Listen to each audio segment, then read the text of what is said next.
పాలకుర్తి మండలం కన్నాల గ్రామంలో railway over bridge నిర్మాణానికి గ్రీన్ సిగ్నల్ లభించడం పట్ల గ్రామస్తుల నుండి హర్షాతిరేకాలు వ్యక్తమవుతున్నాయి. ఈ నేపథ్యంలో కాంగ్రెస్ పార్టీ సీనియర్ నాయకులు తొగరి తిరుపతి ఆధ్వర్యంలో బుధవారం ఎంపీ గడ్డం వంశీకృష్ణ, మంత్రి శ్రీధర్ బాబు, ఎమ్మెల్యే రాజ్ ఠాకూర్ చిత్రపటాలకు పాలాభిషేకం చేశారు. గ్రామస్తుల చిరకాల కోరిక అయిన రైల్వే ఓవర్ బ్రిడ్జ్ నిర్మాణం కోసం కృషి చేయడం పట్ల నాయకులకు ధన్యవాదాలు తెలిపారు. రైల్వే గేట్ కారణంగా గంటల తరబడి వేచి ఉండవలసి వస్తుందని, అత్యవసర వైద్య సేవలు అవసరమైన వారిని తరలించడంలో ఆలస్యం కావడంతో అనేక మంది ప్రాణాలు కోల్పోయారని ఆవేదన వ్యక్తం చేశారు. ఎన్నికల్లో ఇచ్చిన హామీ ప్రకారం ఓవర్ బ్రిడ్జ్ కోసం కృషి చేసిన ఎంపీ వంశీకృష్ణ, మంత్రి శ్రీధర్ బాబులను రుణపడి ఉంటామని తెలిపారు. కన్నాల గ్రామ పంచాయతీకే కాకుండా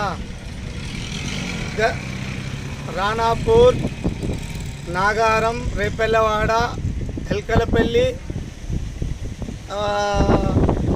మరియు రొంపిగుంట, ఇటు పోతే ఎఫ్సై గోదావరికని, ఇటు పోతే మంతెని, ఇటు ఎటింక్లం కాలనీ, ఒక 100 గ్రామాలకు అనుసంధానమైనటువంటి ఈ రైల్వే గేటుకు గత 100 సంవత్సరాల నుంచి ఎన్నో అష్ట కష్టాలు పడితే, ఎంతోమంది చనిపోతే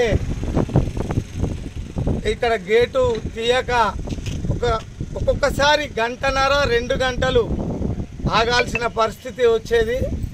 అటువంటిది ఈ ప్రాంతానికి మన నాయకులు గౌరవ శ్రీధర్ బాబు గారు మరియు గౌరవ ఎంపీ గారుకి మన గ్రామ సమస్యలనే కాకుండా చుట్టుపక్కల ప్రాంతాలకు సంబంధించిన ఈ సమస్యను వివరించడంతో మొన్న మన రైల్వే సెంట్రల్ నుంచి 86 కోట్ల 12 లక్షల రూపాయలు శాంక్షన్ చేస్తూ ఒక లెటర్ విడుదల చేయడం అయినది.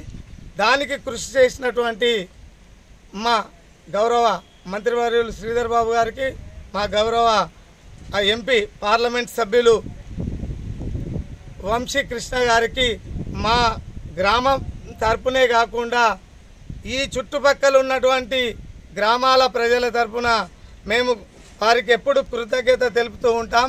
ఈ కార్యక్రమంలో పాలకుర్తి మండల కాంగ్రెస్ పార్టీ ప్రధాన కార్యదర్శి పరకాల సతీష్, కన్నాల గ్రామ మాజీ సర్పంచ్ లాల్ సింగ్, మాల మహానాడు పాలకుర్తి మండల అధ్యక్షుడు రాజ్ కుమార్, కాంగ్రెస్ పార్టీ సీనియర్ నాయకులు కాల్వ తిరుపతి, బాల్య నాయక్, అఫ్జల్, తిరుమల, హరి, శ్రీనివాస్ తదితరులు పాల్గొన్నారు.